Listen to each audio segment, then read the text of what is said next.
Le grand jour approche, celui du premier tour des élections présidentielles, le 10 avril 2022. Éric Zemmour se tient prêt et continue son parcours.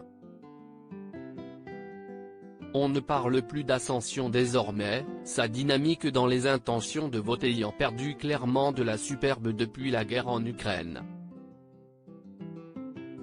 Le grand remplacement qu'il a fait planer dans les têtes s'est fait écraser par les actions belliqueuses de Vladimir Poutine. Les temps ont donc changé depuis ce meeting de décembre 2021 à Villepinte au cours duquel il lançait officiellement sa participation en tant que candidat au présidentiel, avec à ses côtés sa directrice de stratégie et compagne Sarah Knafo, la femme sans qui rien n'aurait été possible, dira son entourage. Dans l'ombre, il y en a une autre, Mylène Chiche-Portiche, son épouse et mère de ses 3 enfants.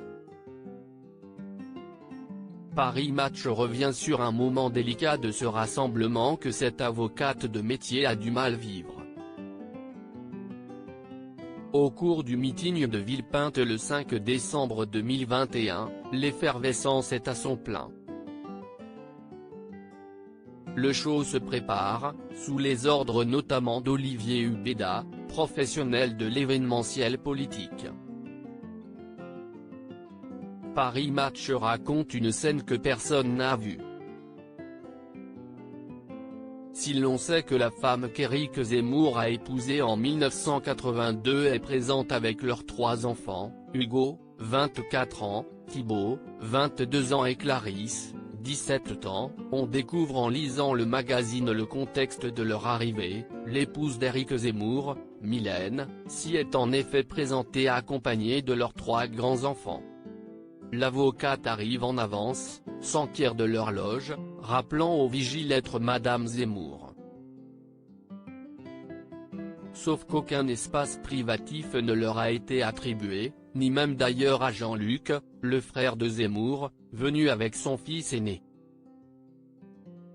Une bourde indélicate dont l'omniprésente Sarah Knafo ne savait rien. Elle se trouvait à ce moment-là avec le leader de Reconquête, enfermé dans une pièce avec le coach vocal du polémiste transformé en politicien. Autre moment embarrassant de cette réunion de militants que relève Paris Match, sa fin, lorsqu'a retenti la Marseillaise, Madame Zemmour a-t-elle vu l'égérie de son mari monter sur l'estrade et s'avancer à sa droite? A-t-elle noté que le candidat a eu la présence d'esprit d'attraper une jeune militante et de la faire marcher à son côté, masquant ainsi sa directrice de stratégie? Durant cet événement, la relation entre la jeune énarque de 28 ans et la figure française controversée n'avait pas encore été officialisée et faisait l'objet d'intenses rumeurs. Elle le sera un mois plus tard sur les ondes de BFM quand il jurera qu'il va régler ses problèmes de vie privée. Des paroles résonnent alors, celles de Léa Salamé, la journaliste qui lui a fait face dans On n'est pas couché ou encore récemment dans Élysée 2022. C'était en novembre dernier, après une chronique de Laurent Ruquier à propos de l'ancien essayiste dans son émission On est en direct. Elle avait alors souligné la situation difficile pour la mère des enfants de l'ancien éditorialiste du Figaro. On a une pensée pour Madame Zemmour, sa femme. Non, je ne la connais pas, mais je me dis qu'elle se prend depuis 2 mois des unes violentes.